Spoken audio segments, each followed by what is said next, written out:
Manatra ny araba Douglas tompoko vavy somary efa lasalasa ny fotoanantsika avy hatrany dia asaina mpanajana ianao. Anaraka ny fampahalalam-baovao hatramin'ny farany isan'ny hoentina amintsika amin'ity takariva ity ny zava-mitranga ao Sainte Marie ao. Izany amin'izany ny nahafatesana ireo teratany vahiny roa. Ankoatran'izay ihany koa ny akom-baovao mahakasika ilay sambo Luciana hoentina amintsika amin'ity takariva ity ihany koa.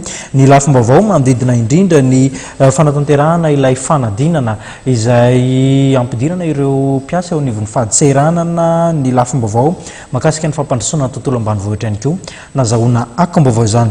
Ny zava-nitranga ty Tsindrinarivo aloha no anokafantsika ny fampahalalam-baovao. Nisehoana lozam-pifamoivoizana ny maraina teo ty Tsindrinarivo. Fiara tsy mataho-dalana iray no nivadika nahataitra ny mpiaramonina rehetra ity tranga ity. Rahantsika ny tato-baovao. Taitra avokoa ny mponina mipetraka manodidina ny fiangonana FJKM Andrainarivo raha nahare zavatra nidoboka mafy tokony tamin'ny fitora teo eo ny alatsinainy 12 Aogositra 2024 ka niazakazaka ny tangorona nijery. Fiara tsy mataho-dalana iray Mitsubishi Sportero no entina renim-pianakaviana andeha hiasa no nivadika teo amin'ny arabe raha niazo ilay fiolahana teo amin'ny FJKM Andrainarivo io raha avy any amin'ny hotely Panorama. Minitra vitsy tao aoriany loza dia efa naren'ny olona ny fiara raha matoa raha teo na dia naratra aza tsy nentina andeha hopitaly fa mbola nanakisaka ny fiara ihany.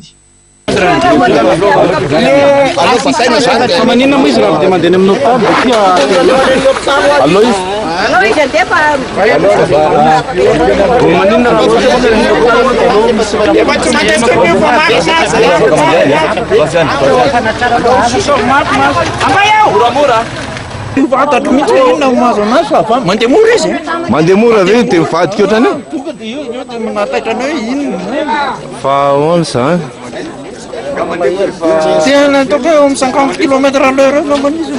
Ary ohatrany efa matetika misy tomobile ao accident fa eto amin'ity tourmente. Misy eto amin'ity lalana ity efa impiso. Ohatra misy inona? Misy eto. Fa matetika ohatra misy mivadika foana mangeto.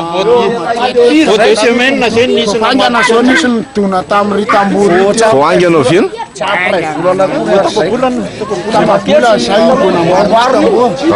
Fa inona le tomobile nidona tena? Saindray aloha tsy tazony 4x4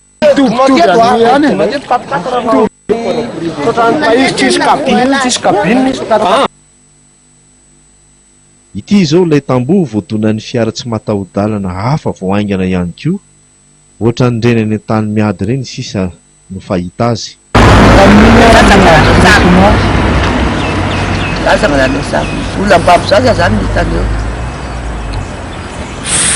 Fa le tamboho misy fasika sy any io zany le koa voadonany koa io voadona tobila talohany io dia zany efa fahanipiny dia tsy efa fahanipiny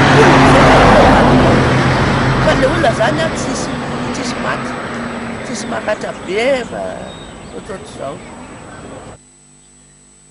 Mitandremo isika mpamily eto an-drenivohitra rehefa hiazo ny FJKM Andrainarivo ka avy any an-tany Moriny fa namorana mafy dia arandoza foana izay mandalo ety raha tsy mailo.